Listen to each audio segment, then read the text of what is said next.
Welcome to the podcast, everyone. We have a very exciting topic today.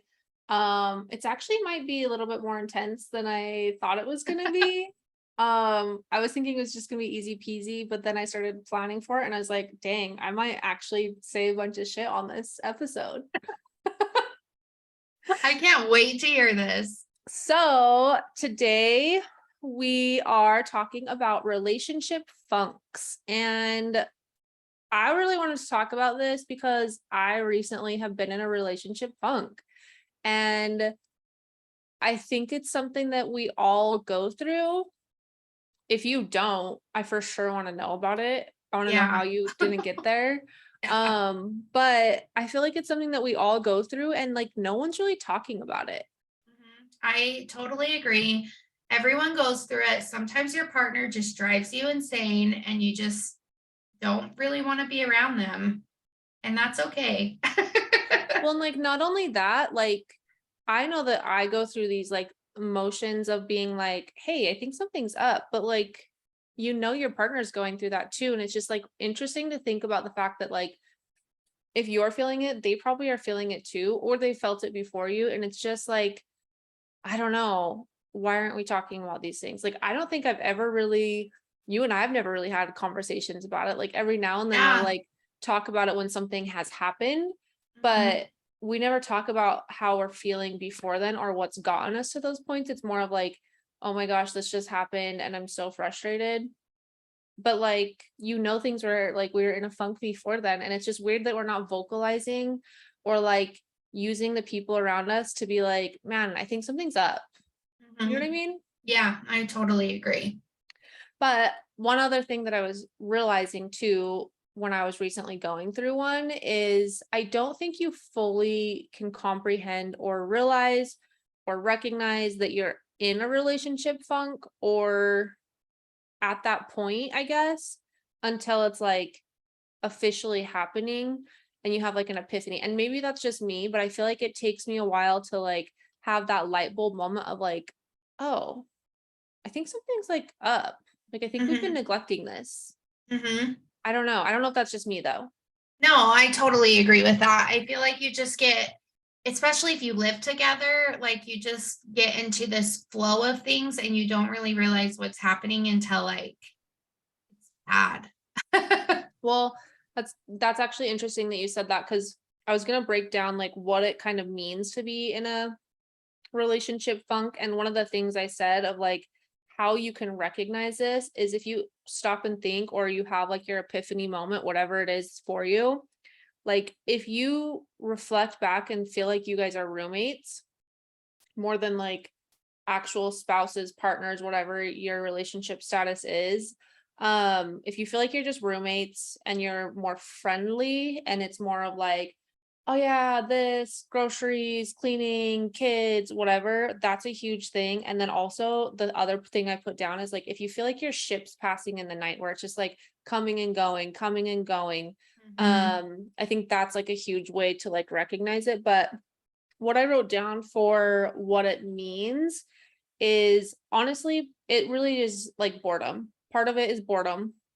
And then another part of it is like your hierarchy of needs aren't being met. And sometimes that's because of your partner, but then sometimes it can be like work, personal, and so many other things. And so like there's the hierarchy of needs, and you need to stop and like think like which part am I accountable for? Is that what's making me bored, or is that what's making me feel like emotional or like my needs aren't being met? And then like what part does work play into it? What part does my friendships play into it? And then also your partner. Like they have to be separated out because all of those actually impact every part of your life and how you're feeling. And then on top of that, you still have another person that has the same thing that they have to process too. So like not only are you thinking about it for them, but they have the same thing where they have to be like, is it my wife? Is it my boss? Is it work? Like, is it I'm just unfulfilled? Like so many different things. And so not only are you going to have that side of it, you have to remember there's two sides to it. Mhm. And it really does come down to like lack of paying attention, not self-reflecting, both of you, and then also just like boredom and not getting outside of like your regular routines of life. I love that you brought up the hierarchy of needs. That is like my favorite thing. I mentioned it in my chakra episode. It Mhm. is like the basis of Everything. anything. So if you guys don't know about Maslow's hierarchy of needs, please look it up because it is like that is the basic thing that you basically learn about without saying what it is. Like when you go into therapy, like it is the basis of everything. So really, if you don't know about that, definitely look it up. It's easy to understand and it's life. It is life. I mean, it's just basic.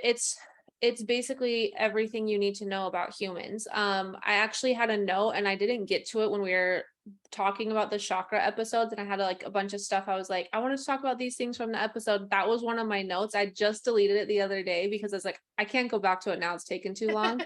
But when one of the notes I had was like, I wanted to say to you, like, holy shit that you brought this up because I learn about this so much in business Mhm. and my people management, and like that's where I first have learned about it, and then I heard about it in therapy, and then you brought it up and I was just like, how interesting that this hierarchy of needs is so universal to any aspect. Like it truly is just human beings and like Yeah. how they function, their emotional needs, all of that, and like it applies to children, teens, adults, old people, like everybody. And Even it's just crazy. animals, like Yeah. it is just the basic of any brain. Like Mhm. it's just very basic. It's very easy to understand. And if you've never learned about it, you definitely need to because it is such a big thing in relationships. Yeah. So that's what I think it means. Like, that's what I would say a relationship funk is analyzing those hierarchy of needs, boredom. If you feel like your ship's passing in the night, if you feel like you're roommates or friends rather than actual partners, those are all things of like, that's a relationship funk. Like, it's so basic. Yeah, yeah, there's not really much more to say about it. That's what it is. And then like I would say too, like it's really, really normal. It is so normal for everyone to go through this. The only thing I will say with that is it should be temporary and it should not be something that you feel always. And it has to work with both of you. It's not just a one person. Like if one person's saying you're in a funk and one person saying no, everything's great, red flag. Mhm. Like both, if one person is saying that, it's happening. Like it's just how it is. Yeah, relationships are so hard because it's not just you. Like you can't just be selfish in a relationship. You have to take the other person in consideration and your spouse or your partner, like that is who you live with. That is who you're sexual with. Like every part of you is with this other person. So it is so important to also take their feelings into consideration. You have to. You can't get through a relationship if you don't do that. Yeah, for sure. One thing that like Wally and I used to say it too, even before we had kids, like I think it was a different type of relationship funk before we had kids. Before we had kids, we'd always just be like, we're in a rut. Like we would just feel like we were like stuck in a rut, like a are they tire ruts? Is that what the term is? I think so. Where Yeah. we just like would get up, we'd go to work, we'd come home, we'd eat dinner, we'd watch TV, go to bed, get up, go to work, come home, eat dinner. Like it was just over and over and over again. And then on the weekends, it was almost the same thing, like hanging out with friends or whatever. It was always the same cycles. And so we'd just be like, man, this rut is rough. Like we felt depressed. We didn't feel like super energetic towards each other. It was just like going through the motions of life. And now it's like it can be very similar, but it's different because there's like so many different levels of chaos once you add kids into the mix. And so it just feels different. Like to me now, I would just call it a funk rather than a rut because it's not, I don't feel like it's like the same cycle over and over again. It's like a bunch of chaotic things that are just like, but Mhm. And for me, I um feel like it's different because I would I never felt like I was in a relationship rut because we didn't live the same cycle every day because I get bored doing that. So I always am mixing things up. But like there definitely has been times that we have been in a rut. I mean, hello, we're divorced, but like it is what it is. Like and that's just how a relationship is. But yeah, it is hard not having kids because it is easier, I think, to fall into a relationship rut because we don't have all those other levels of chaos in our life. I also feel like on top of that, it makes it easier when you have kids because you can be distracted by them and you can choose to just focus on them and not deal with like, I need to talk to them about this, or this has actually been bothering me, or this is making me upset. It's like, I don't want to have the conversation. I don't know what's going to happen from it. It makes me feel vulnerable. It makes me whatever feeling you're going to have. And then you just ignore that by going and dealing with your kids or focusing more on them or whatever. Um, with that too, like I feel like I would say that like I've had friends and stuff that they don't recognize that they're in a funk or a rut, whatever we're gonna call it. I'm gonna go with funk because that's what we started with. But I've had friends who think that like everything's fine because they're still like very sexually active. And one of the things that I've always like thought of with that is like I can see your relationship from the outside and I can see your interactions with other people or us in general. And if you're thinking that just because you're still sexually active, that you're not in a funk, you're lying to yourself. Like, why are you having sex at that point? You know, like you're doing it to fulfill a need and you're using it to cover up a situation that you don't want to deal with because that's the easiest way for you guys to communicate and bond. And it can be a very different type of sexual activity at that point. It's just it's like a band-aid at that point. And so I always get like really like frustrated when I hear people say that. And I'm like, wow, you're really gonna ignore the blow up you guys just had, huh? Like, Yeah. good thing you're having sex though.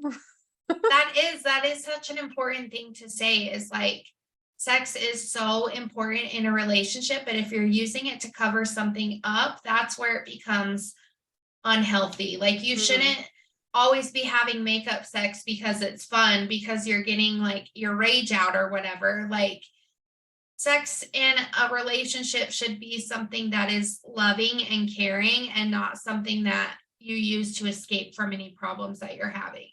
And I would say, like, on top of that, you also shouldn't be using it to fulfill your needs. So, like, if you're feeling Mhm. neglected, I have a lot of people that I've known in life too, where their husband specifically or partner, they desire that to feel like their relationship's good. They need that to be like, okay, if we're doing this, then I know everything's okay and you care about me. And if that's the only way that you can feel like that person cares about you, that's the first sign that that person needs to like do some work. Like if you're needing to have that connection and you're just fixated on that to feel like you aren't insecure, to feel like they love you, to feel like you like matter, whatever, that's super unhealthy. Like, Yeah, and if I you know that totally they're doing agree. that and they're pressuring you to do that, or you don't want to do it, but you know that they need it, otherwise they're going to be like upset about it. That's a huge thing that like there's so much more going on and you really should dive into it and don't just do it because it'll be the easy thing. Be like, listen, I don't like to do this when I know that you're in this mood because that is like you're just using me for fulfillment at that point and it's not real for me. It's not a real connection and it's not actually fixing the problem. Mhm. You guys really need to communicate about those things. And like Wally and I've had those conversations before because he's for sure been in a spot like that and I've been like, listen, Mhm. I'm not in a place to do that. And like I can tell that that like would make you feel really happy, but it's not going to make me feel happy and that's not going to help either one of us. Yeah, yeah, I totally agree. And Tony and I have had that conversation before as well, because if I don't feel like our relationship is in a healthy spot, I do not want sex at all. Don't want him to Mhm. touch me, don't want him to kiss me, like, don't want anything. But he needs to have that to feel secure. And that's a very It's hard. hard. Yeah, it's so hard because it's not that he disgusts me because he doesn't, but just like the act of doing it when I'm not feeling like I'm stable and secure in a healthy spot with him, it makes Mhm. me feel disgusted of like, I don't want to be doing this. Like, this is making me feel way too vulnerable. Like, I don't want to do this. And so it's a really hard thing. And I think it is so normal for men and women to have this same dynamic. And yeah, it's hard. And Tony and I have had to have that conversation of like, I still love you, but I just can't have sex with you right now until we fix like make our grounds stable. Well, and like one of those things too is like when you're feeling that way, you have an unmet need. Like it goes back to that hierarchy of needs. Like if you have an unmet need, either with yourself or him, you're not going to be in that state. And like that's what I've had to explain too is like, listen, this is, I know this is like the cliche thing to say, like it's not about you, it's about me, but I personally can't, like I need to work on something with myself to get myself to that point. And I know that's not fair to you, but I'm asking you to be understanding. And like it's taken us a long time to get to a point where it's okay to have that conversation, and it's hard, but you have to keep doing it over and over and over again, because if you're ignoring, and like this is just one example of it, you could be doing it in general with so many other things, like lack of communication, lack of support, like if they're not supporting you at work or your dreams, your goals, like it's universal. This is just like an easy example, but you have to be communicating those things and speaking up to each other. And if you're not, you guys are just straight up ignoring everything. And the other thing I think I would add to it is like it can be really challenging when one person recognizes this and they're willing to say something and communicate it, and the other person isn't willing to hear it. And I think that's something we all probably face at different points in our relationship. I know for sure Wally says stuff to me and I'm like, not listening. Nope, you're Yeah. wrong. Yeah. And vice versa, you know? But like, if you are the only one that is like constantly raising a question of like, hey, what's going on? We need to fix this. I need this from you. I need that from you. And they're unwilling to hear you and adapt and try and work, I don't know, like work together to fix that. That's a huge red flag. And honestly, like I say this with all the love in my heart, like you should leave. You should be done with that relationship. You guys are not happy. If you've been working at it and it's just not going anywhere, like you're literally wasting your precious life for what? To be Being miserable all the happy. time? Yeah. Like, and I'm serious. I say that with love, but like I've been at those points. Like I've been at that point with Wally before too, where it's like, listen, I like neither of us are happy. Like either we Yeah. do something about it or we don't. Yeah. Like this is a disgusting phrase, but shit or get off the pot. Like Yeah. you can't just sit there forever and hope that something's going to change. Like you have to make some sort of a change. And both people have to be willing to do it. And if it's only one person that wants something and the other person's not willing to change like their behaviors or adapt to the style that you need, like it goes both ways. You have to do stuff for them and they have to do stuff for you so that it like works harmoniously. And if you cannot find someone that's able to do that or work with you, like you really need to sit with yourself and decide, like, is this worth it? Am I happy? Is this ever going to change? Because you will go through this same cycle again and again and again.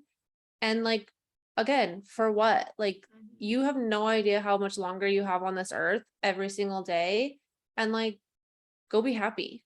Yeah. Yeah. If they don't want to be happy with you, then like, and like sometimes relationships grow apart. Like that's just a thing too. And like Wally and I've had that conversation before too, where it's like maybe we've just grown apart and we've had to like literally look within ourselves of like who we are as people, what do we want out of life? Do we want each other? Is this the life we want? And like have those hard conversations to decide those things. And it's just, I think that's how you can eventually get out of your funks too. Like you'll go through this, everyone will go through these cycles, but if you don't actually start working on the problems that got you there and putting in work to change that, you'll keep going back to that same cycle. And again, you'll be like, weird, we're here again. Let's go on a couple dates and like pretend everything's good and like then stop again. Like it doesn't work like that. Yeah, yeah, I totally agree. And again, like relationships are hard. Communication is so hard, but it is so necessary. If you cannot communicate with your partner, that is a giant red flag. Communication is hard with Tony, yes, but I know I can tell him literally anything. And that's how it should be with your partner is you should be able to have these hard conversations. And if they're not open to it, then just like Shelby said, like, what are you doing wasting your time? Because communication is everything in a relationship. It's so true. It's literally, it's the key. It's so crucial. I will say though, like I'm super guilty of this. Like once I've identified like certain things that I'm like, I need to speak up, I'm really, really bad at asking for something that I need or communicating something that I need. Like, I'm really good at ignoring that and just being like, it's fine. I think it's hard too, because like I would say I'm like not a typical female where it's like I need a lot of love and attention. I actually don't want a lot of love and attention. I want a certain level of love and attention. And that's so hard. Like when I talk to my therapist about it, she's like, you're a bit unfair sometimes. And I'm like, I know that I am. However, this makes me feel comfortable. This makes me like, this is what I need. If it's too much, it makes me hate that person. And that I hope will change at some point. But like, I can't be smothered. I can't have someone up my ass all the time, like asking me questions about what I'm doing, why I'm doing it, touching me, like all of those things. Like, so I know that I'm very different. But I will say that like, when I've identified that like a need isn't being met of like, oh, I don't feel like he's paying attention to me. It's really hard for me to be like, hey, I don't feel like you're paying attention to me. So I'll ignore it. I'll find a way to occupy myself, or I'll tell myself, like, you'll talk to him and like, wait until you have a chance. And like, the chance doesn't really ever come. And like, the biggest thing my therapist has told me is always like, just reach out, even if a text, and be like, hey, I need to talk to you about something.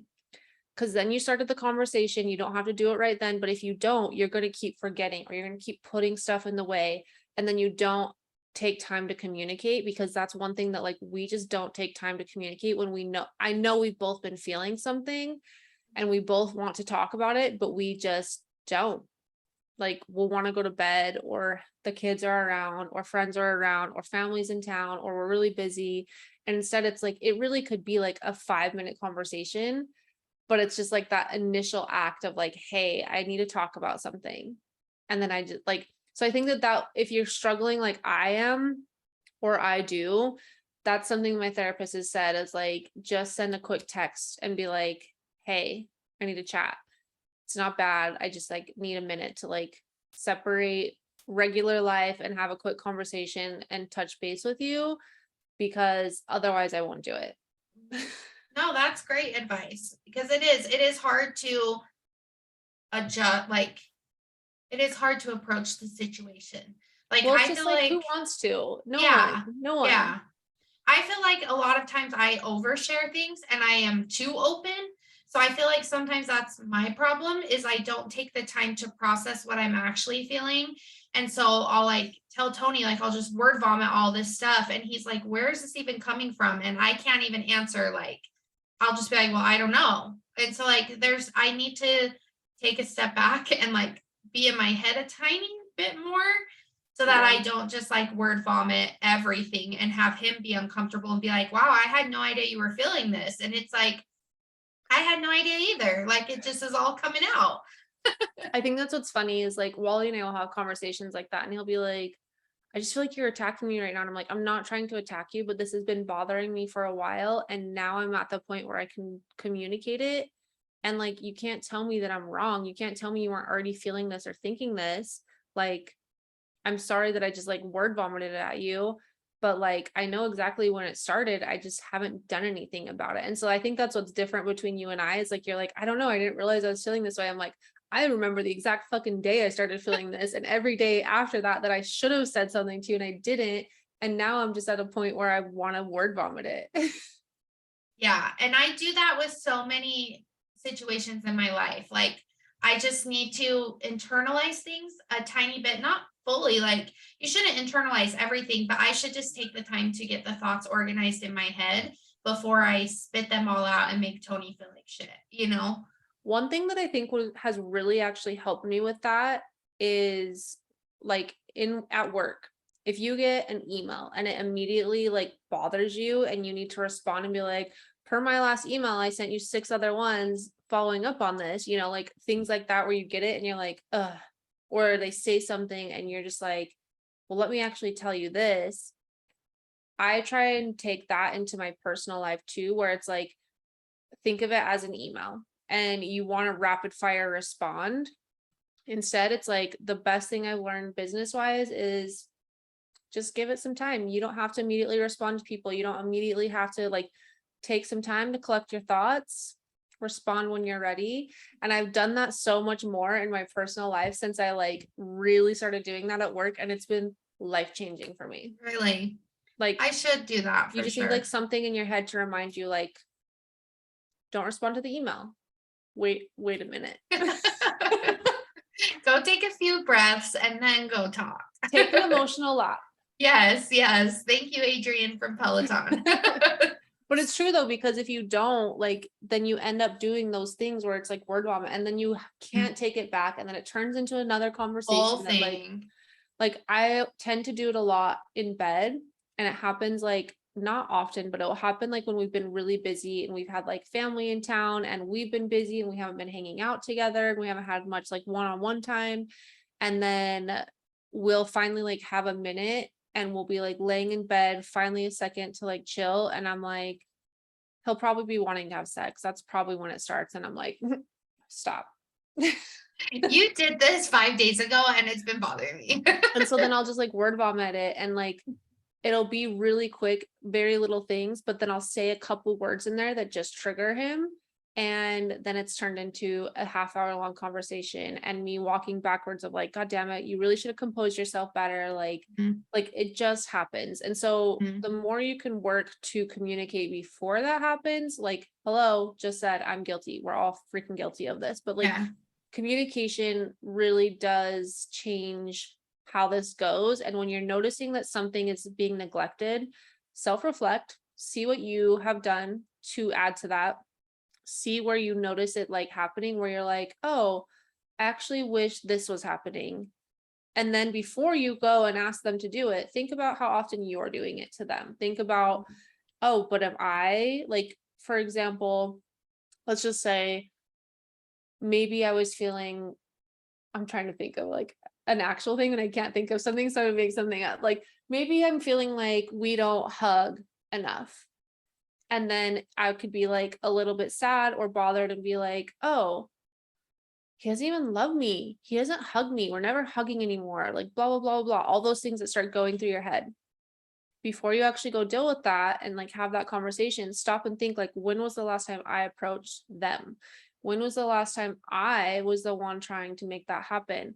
And that's when you can start realizing like, A, you probably need to be better to, B, you'll really start to identify what feeling or need you're like wanting, and then you can go communicate it. But if you start with immediately just being like, you don't even care about me, the conversation is not going to go well.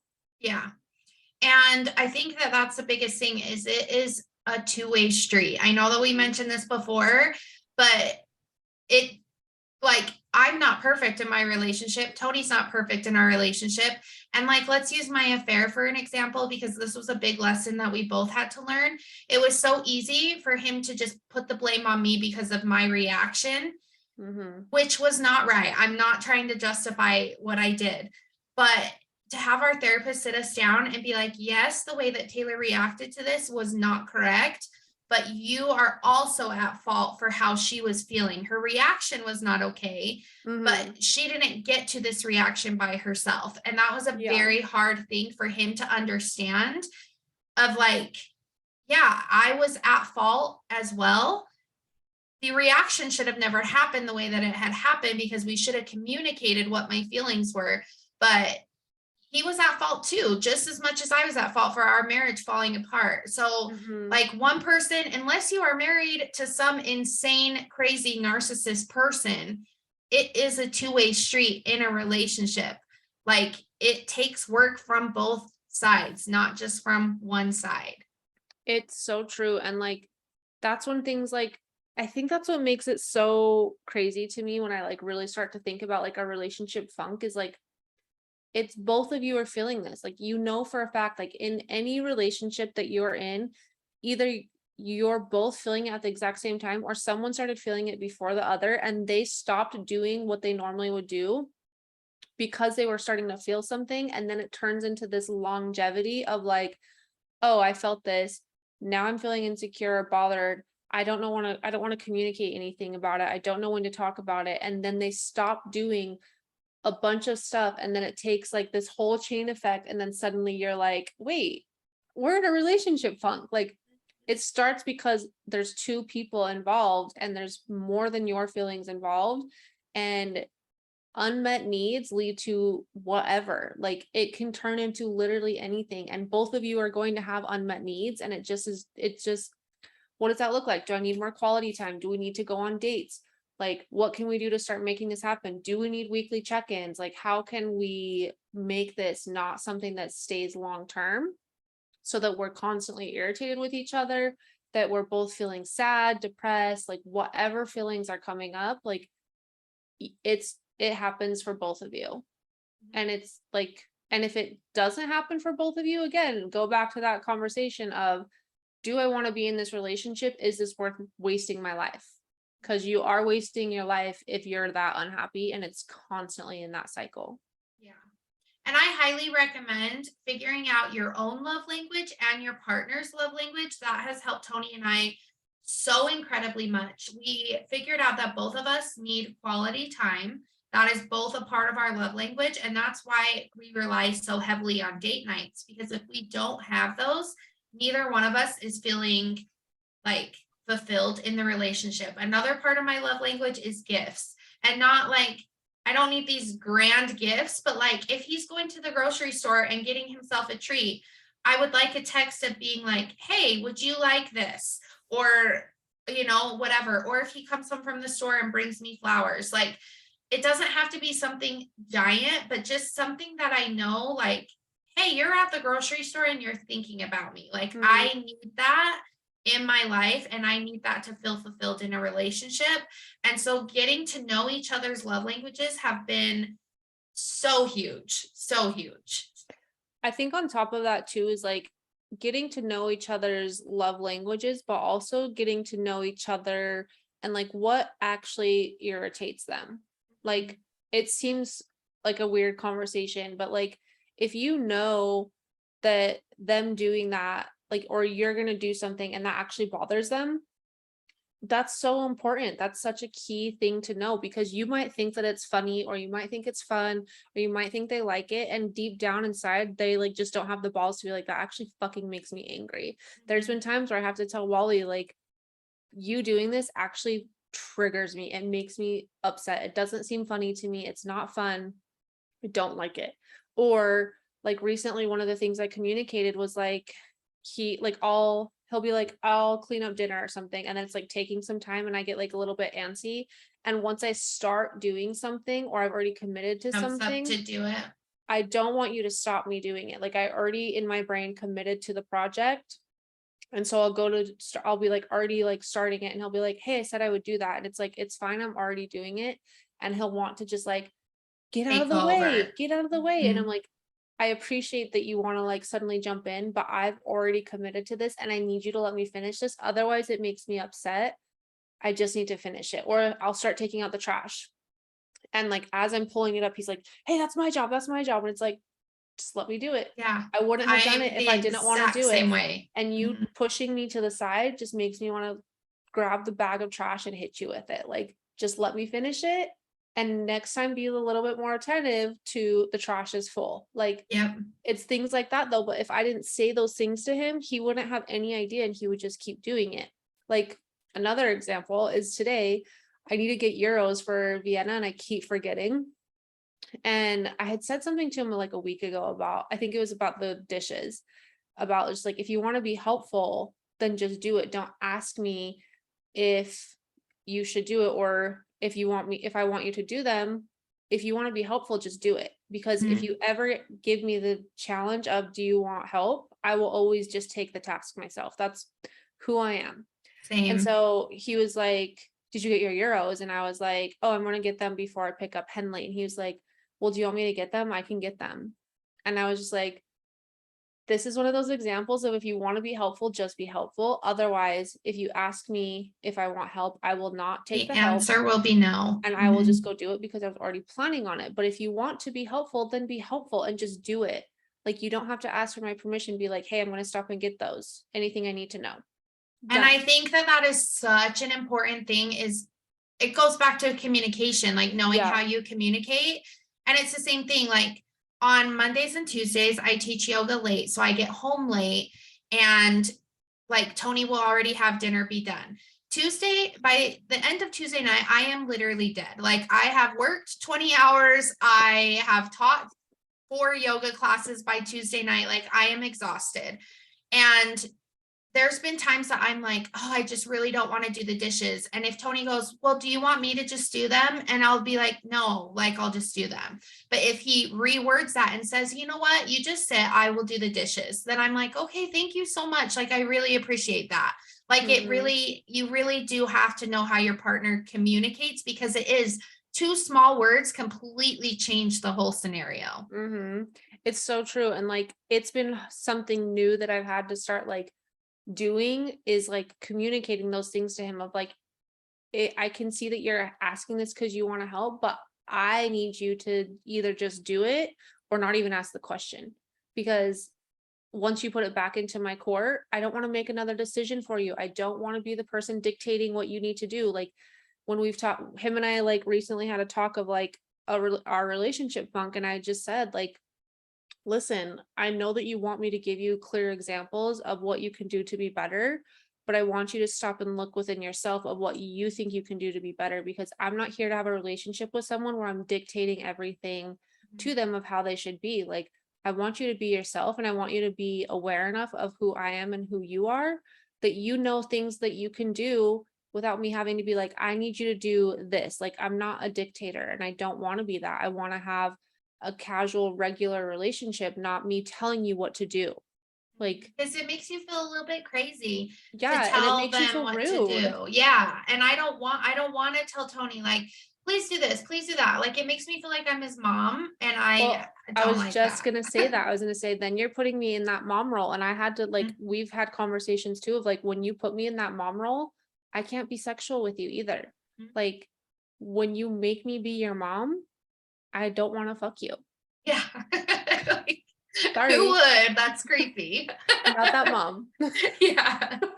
Not But Stifler's mom over here, okay? that's what it turns into though, like I don't want to dictate everything to you.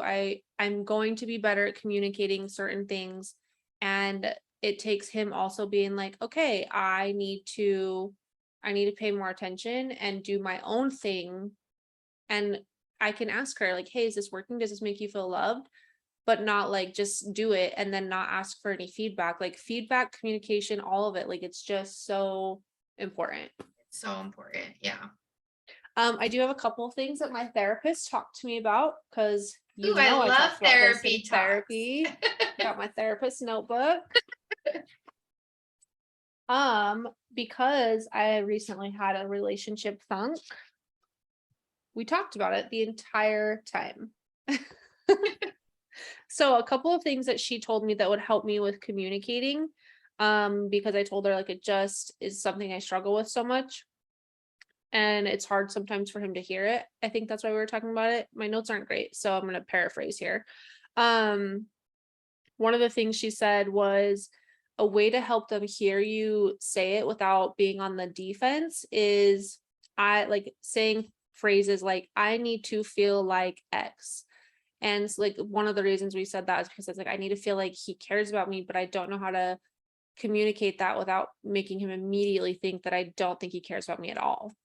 And so she said to like, whatever your ex is, make them very specific. Like, I need to feel like you see me. I need to feel like you heard me. I need to feel like you're listening to me. Like whatever you want to tie that. And then the next thing she said was to ask them like, I also want you to like follow up with me like, hey, I started doing this. Is this working? And that's kind of that feedback thing of like, hey, I heard you when we had that talk. And so like give them that assignment of like, this is how I need to feel, whatever that one is. And then give them that challenge of like, and like after a week when you've been trying it and you think that you're doing the work, because that's the thing that we talk about a lot too in our conversations is, I feel like I'm doing this. I feel like I was doing that. I feel like that happened. And it's like, when did you ever ask if I was receiving it? Because it's like communication. You have to do things that they actually can hear rather than just thinking you communicated it. So give them the challenge by asking them to follow up. And then another thing is, this one's a good one. So when you're in a relationship funk, she says to have like a little conversation about it all and to have like an open discussion or like a brainstorming session with each other of what would make each other feel like a priority and giving specific things that you both have that make you feel like a priority. One of mine was like showing interest in my life, being emotionally aware, invested, and like breaking down like what's gone on in like the day or the week rather than like not talking about it. And that was like just like a couple quick ones that I came up with, and she was like, what do you think his would be? And I was like, honestly, I don't know. And she was like, okay, so that's what you guys need to do, like you both need to be communicating with each other, like what makes you feel like a priority, like what can I do, and then having those conversations.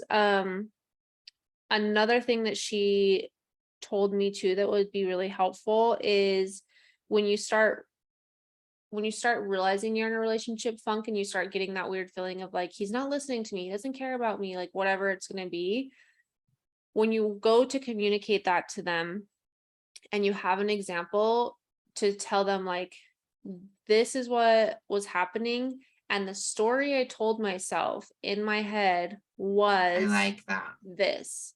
I'm not saying that was that's not what happened. I'm just saying what the story came out in my head and what like I told myself was this, and then it started to make me feel this. And that way I they really don't feel like like that. that way they don't feel like you're attacking them so much. Because they'll immediately think they've done something wrong, and like men just always want to feel like they're doing everything right and saving the day. So I thought that was interesting because I was like, that's an interesting way to say it, because I don't think I would ever naturally be like, and the story I told myself, but it is a story in my head. Like when I Yeah. thought back on like the things that I was saying in my head, I was like, yeah, that is a story. I knew it wasn't true, but I started to get insecure. And instead of being like, I was insecure, help me, I'm a little meh, tell them like, and what I said to myself in my head was this, and I don't think that's true, but like this is how it made me feel. And I then they like won't, that. and then they won't be so like defensive. The other two things are to check in regularly, which like Wally and I have tried to do this and we're just not good at like prioritizing it. We've always been like every Sunday, let's do a check-in. And then we don't do it. Neither of us will do it. But I need to figure out a time where we like regularly check in and just like see how the other one's feeling, because that's going to stop us from getting in these relationship funks and like catching them before they're happening. Mhm. And the other oh, she said also with that to make sure that they're curious and fun, like come up with like different questions to ask each other. Don't make it like, okay, so what do you have going on today or this Mhm. week? Like don't make it these same questions.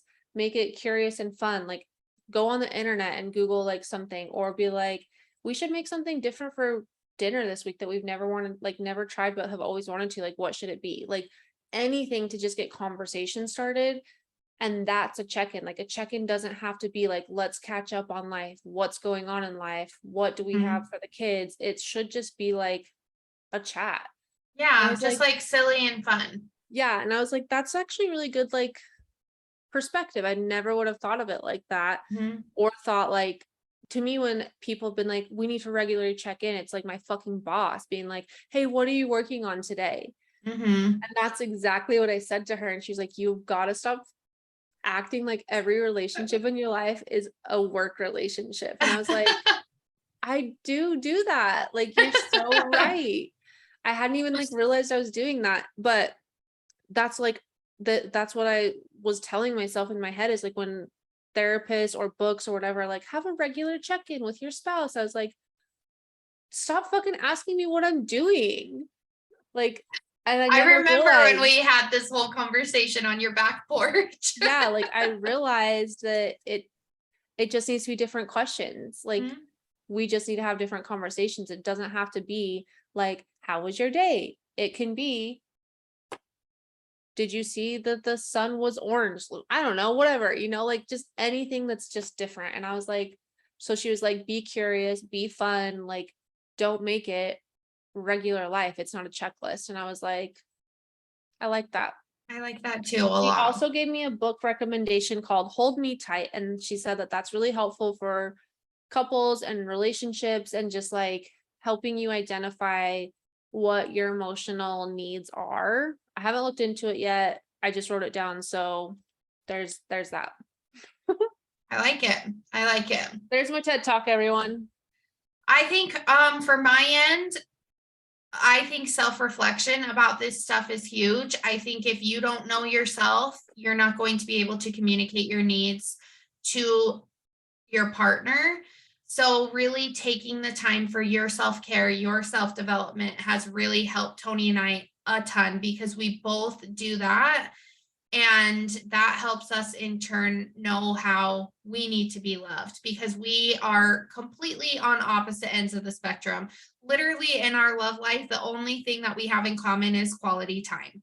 Everything else, we are on complete different ends, and there is a lot of give and take on both of our ends. And it's fine, because I love him and I want him to be happy and secure in our relationship, and he wants the same for me.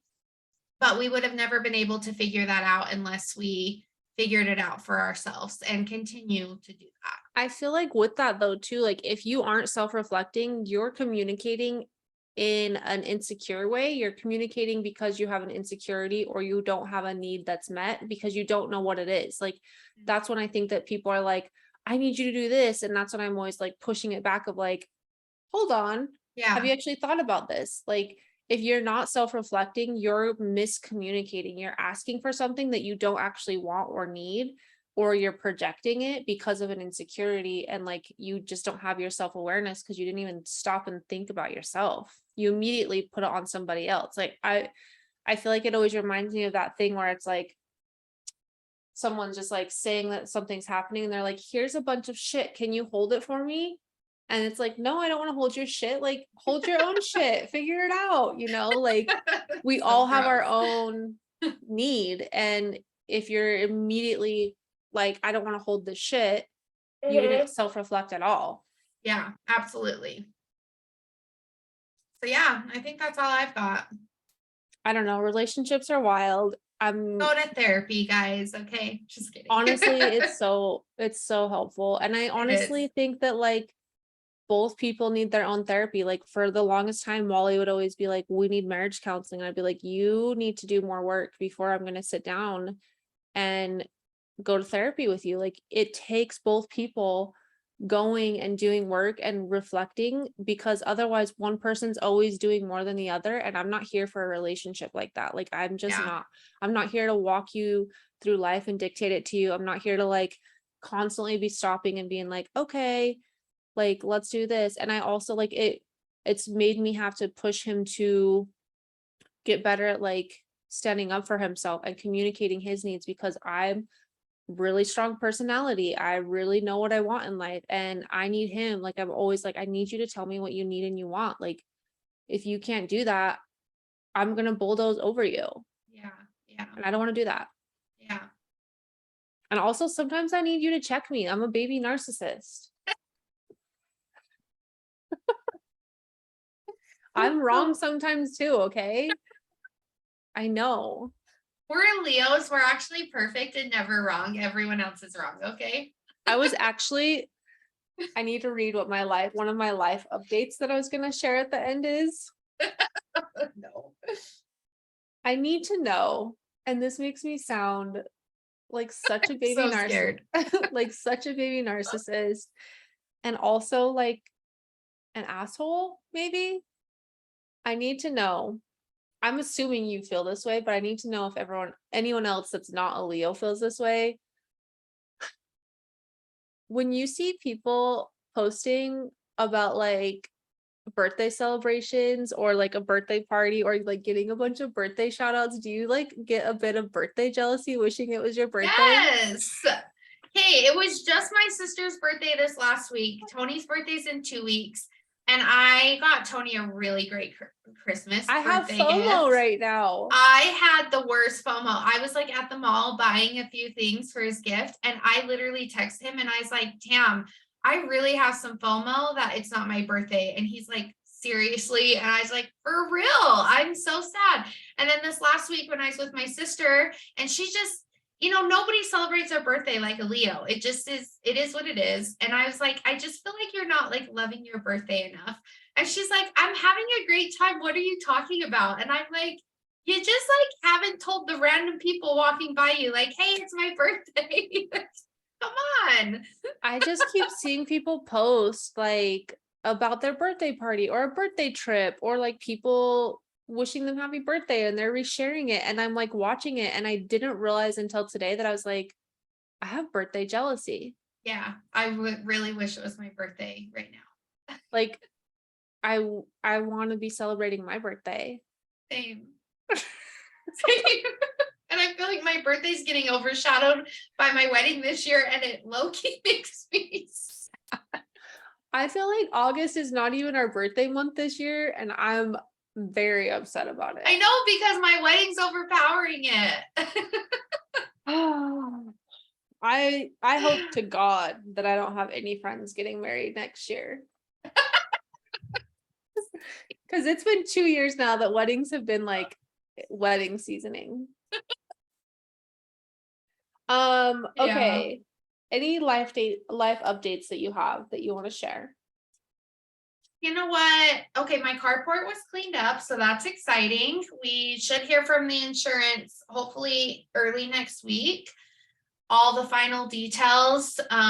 Tony's truck started. I still think they're gonna total it, but Did he drive it? he didn't drive it. No, he just backed it out so that they could continue taking off the carport, like cleaning it up.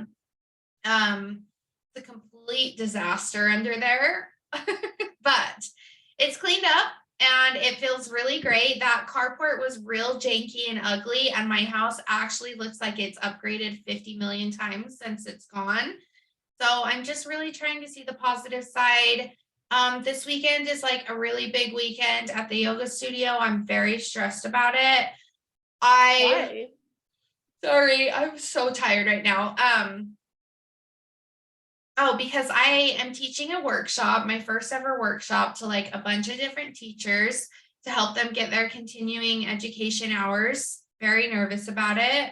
And it's a spring equinox. I'm in charge of that whole event. So it's just been a lot. It's really been a lot, but it's going to be great. Look at you. You're growing up. I know, it's so weird, but it'll be good. I just am like, how did I get to this point in my life? It just is strange. But I also have this very strange green on my fingernails that's causing a lot of stress. Did you see my text messages, Bailey? No. Your nails do look like poop on the screen. Okay, so let me tell this story. I went and got my nails done today. And I had the cutest pink on, and I was so sad to take the pink off. And I was like, she had this really cute purple, but I was like, that purple will be so cute for April, like around Easter. I was like, it's St. Patrick's Day. Let me do this green. It looked way different on the swatches. It looked way different in her room. And then I left and was driving back to work because I go during my lunch break. And I was like, oh my God, what is this color? So I was like voice memoing Shelby. And then I got to work and I like, my coworker is literally like the Mexican Shelby.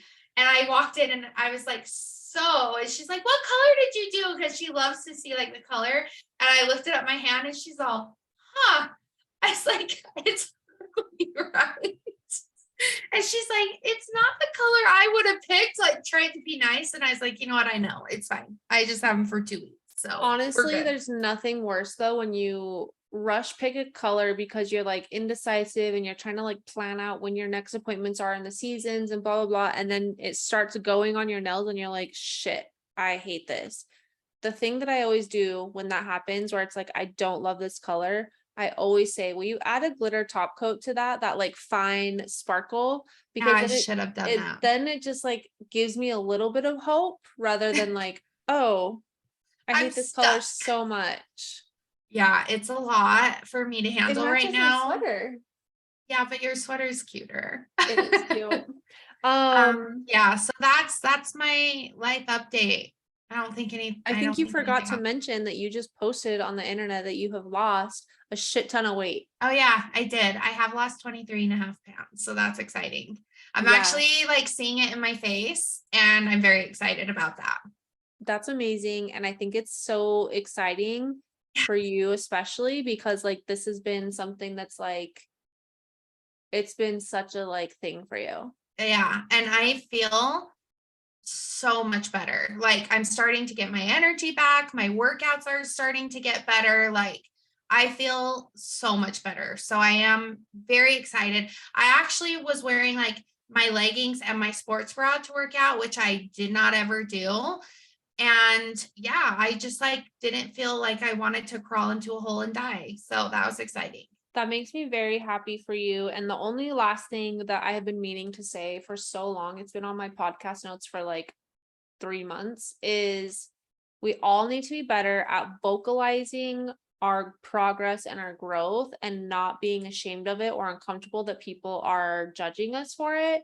And I think it goes the same with like if you're sad or you're going through something, like I think a lot of people are like, I don't want to post this because then everyone's going to ask me. Guess what? You don't have to give them an answer, but there's Mhm. something in the power of saying it out loud and putting it out there. And we've talked about it a million times. And I don't remember why I put this on my notes, but it's like celebrating life and celebrating your growth and just being like, holy shit, normally I would have done this. And this time I did this. And I've gotten really good at like trying to like vocalize that, not just on social media, but like with Wally at home or something. I'll be like the other day, I was like, I'm trying to eat better because I'm trying to lose weight.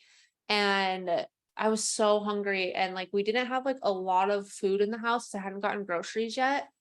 And we were both like searching the pantry and he's like, I'm just gonna eat ramen. And I was like, fuck, I love ramen. Like I'm like standing there like, don't make a bad decision, but also like, what are you gonna eat? Like figure it out. Mhm. And I'm like standing there and I was just like, if only I would have gone to Sam's Club and gotten that salad mixture that I know I could make something with. It'd be so easy for a situation like this where I'm not super hungry, blah blah blah. And I was like, but instead I'm gonna probably make fucking mac and cheese or ramen or make a bad decision. And I was like all up in my head and I was just like spiraling. And I started to realize, I was like, when you spiral and defeat yourself like this, that's when you're gonna make a bad decision. So I like stepped out of the pantry. I'm just like in my head, like, what am I gonna do? And I opened the fridge and I was like, all it would take is me cutting an onion, which is the same amount of work to do something else, and I could make a salad. Mhm. And so I cut the onion, I made the salad, and I sat down and I went to eat it. And I told Wally, I was like, I'm really proud of myself that I stopped and I made this salad instead of eating ramen. Like, Mhm. not judging you for eating ramen. I'm just saying, like, I could have It reached a really wasn't bad aligned with decision. me. Yeah. And I was like, It's I just said it out loud and I felt so douchey, like being like, oh, look at me. I made a I'm eating salad. salad. But then I was like, don't be a bitch to yourself. Yeah. Like, it's okay to recognize when you make decisions or you have growth or you do something that's good for you. Like, you should say it and not be worried that people are like thinking you're just like obsessed with yourself. And like, Mhm. the world has started to make us think that we're all obsessed with ourselves. Maybe it's because like the selfie era, I can't tell, Yeah, I don't know either. but we all need to be better about like vocalizing it, saying it, and just being like, hell yeah, I did that. And I didn't do what I normally would have done. That's And growth. changing the thoughts in your head because it's interesting that you're even bringing this up because I did a Peloton ride tonight and it was with Cody and it was just like a 30-minute ride that it was apparently in December and I don't know how I missed it. But anyways, it was on like my suggested and I was like, oh, I'll do this ride. Anyways, hit the whole time he was talking about the voices that you tell, like what you say to yourself in your head. And he's Mhm. like, I could have a thought of like, oh, I want a ham sandwich. Like that's just a thought, but then I'm going to be thinking about the ham sandwich all day. And he's like, if you tell yourself like, oh, I can't do this, or oh, I'm fat today, or whatever, you're going to cling on to that. Like your brain's going to cling on to that. And that thought's going to be going through your head all day. So changing that narrative in your head of like, this next hill that I'm having you guys climb, tell yourself, I can do this. And your brain is going to catch on to that and be like, yes, we can do that. And so it's just interesting that you bring that up because he Mhm. explained it way better, obviously, but just the whole ride, he kept saying, like, change that narrative in your head. I know this is hard. I know this is hard, but tell yourself it's easier. Tell yourself you can do this. Tell yourself you're strong. So I started doing that in my head. And that's like why when I got off and like I went to go pee, because for some reason I always have to pee after I do a ride, but I went to like go pee and I was like, oh my God, like that was actually a hard ride. And like I did that, and I was like, my sports bras are actually kind of loose right here, like, and so it really was like changing that narrative in your head and being proud of yourself for things. It really does make a big difference. And So I think like the best part too, to tie this all together, is like that you posted about it, because like it's something to think it in your head, and there's something else that takes it to that next level of that full connection of saying it and putting it out there, like getting it out there, saying it out loud to somebody or posting it is 1000% like lock that in, and you're going to be like so much more proud of like, oh my gosh, like I didn't do what I normally would have done, or I beat myself up, or like didn't post it because I was like, oh no, you don't look good, like whatever. Like Mhm. you now just unlocked a new level, and it just keeps building from there. And I just think there's so much power to like vocalizing it. Yeah, I totally agree. And it was a little bit like uncomfortable to post it because like you could see my stomach and stuff in the picture, but I was like, I actually feel really good and I actually have been working my ass off. And so like I should celebrate that because this has been a very hard journey for me. So I love it, and I love that you talked about it, and I love that I just made you say it out loud on the podcast.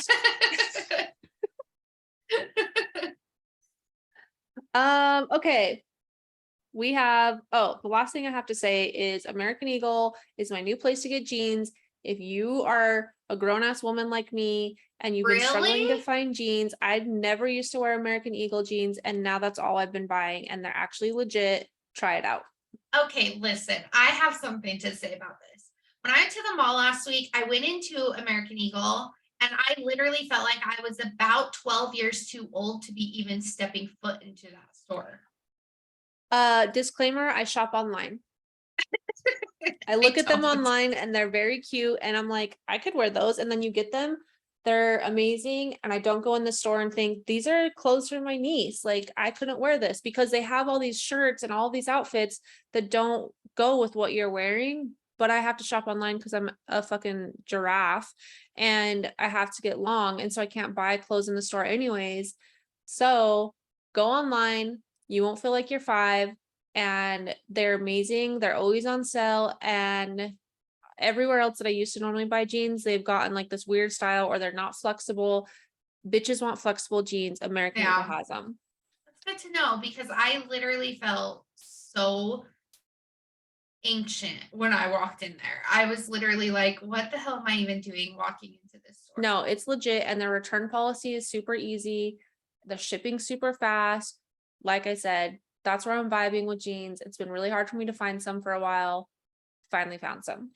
Can we talk a second about your Instagram story about your jogger situation? Because I was Oh my. dying and I just pictured Henley's face seeing you in a crop top being so excited. Like, I can finally wear a crop top. Here's how it really went down. Okay, so those that don't follow me on social media, I bought a cute like jogger set for my flight because I was like, this will be cozy. I don't want leggings that are like tight on my belly. I want like some cozy joggers and a sweater that's like light but not too hot. And I saw this like cute jogger set on Amazon, and I like had great reviews. I was like, I'm gonna buy it. Like, I haven't been able to find joggers, but like this girl looks so cute. This is the airport vibe I want. Like, let's try it. Put the joggers on. They're amazing. First joggers that have ever fit me. The coziest material. I go to put the sweater on that was not, it did not look like a crop top on the website. It was like, I don't know, you can tell it's like a shorter sweater, but it didn't look like a crop top. Put it on, and like, when I say it was above my belly button, it was, what is that? Just like a belly shirt? I I don't don't even know. I know. don't know It the was pretty difference. like short. It was above my belly button. If I raised my arms up, it went to my nipple. So like couldn't reach for a bag in the overhead bin for sure. And so I wanted to play a prank on my daughter who wants to wear crop tops all the time, and she was coming back from dance, and I was like, I'm gonna just walk out and be like, hey, how was dance? And she'll be like, what the fuck are you wearing? But I walk out and she's like running into the bathroom, and I'm like, hey, how was dance? And she's like, I'm going poop. I was like, oh, okay. But she saw me as she was closing the door. And so she comes out into the hallway and she's like, why?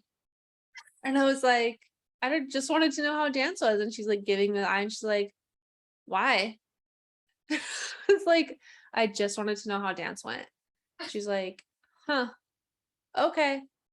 And then goes into the bathroom. And that was it. And then afterwards, she saw the shirt on like my bed because I was like, I don't know if I'm gonna take this back. And she's like, Mom, what's this sweater? Why do you have a sweater on your bed? I'm like, bitch, I always have sweaters on my bed. You just want to talk about this crop top that you didn't dare talk to me about before.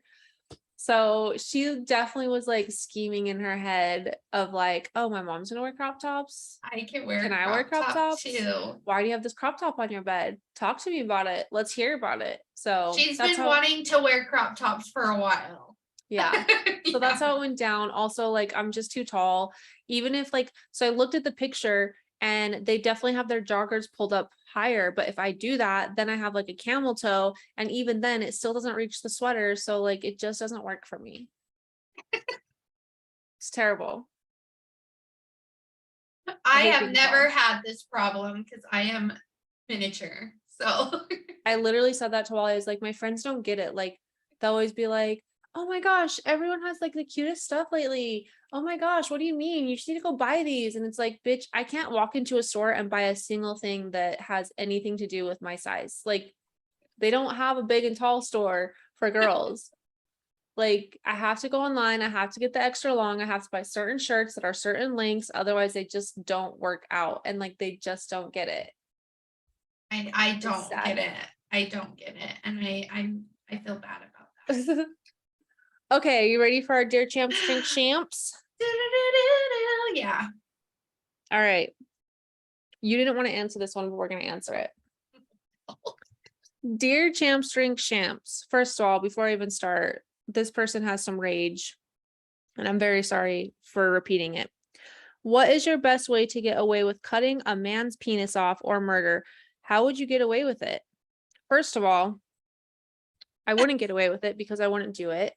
And second of all, go back and re-listen to our entire episode. Don't distract yourself. Just sit and listen to it, take some notes, and that is where you should start. If you're feeling this type of rage, you probably shouldn't be together. Yeah. I have never wanted to cut Wally's dick off. No, the thought of that makes me want to vomit. I have wanted to really. like slap him. I've wanted to slap a bitch for sure, For sure. but I never Maybe would. like punch him in the dick. Maybe I felt that Oh, once or yeah. twice, but Yeah. not cut it off. Like just a little punch, make his belly hurt a little and call it a day. Yep. Murder. No. I don't think I could get away with it. And I also like if I Mhm. was thinking like, how can I just get rid of you? I would just get rid of you. Yeah. I would not live in jail. I could not make it through jail. I don't know what I would do in jail. I would not survive.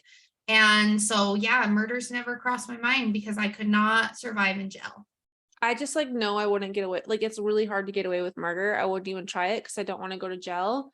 And again, like I said, re-listen to the episode.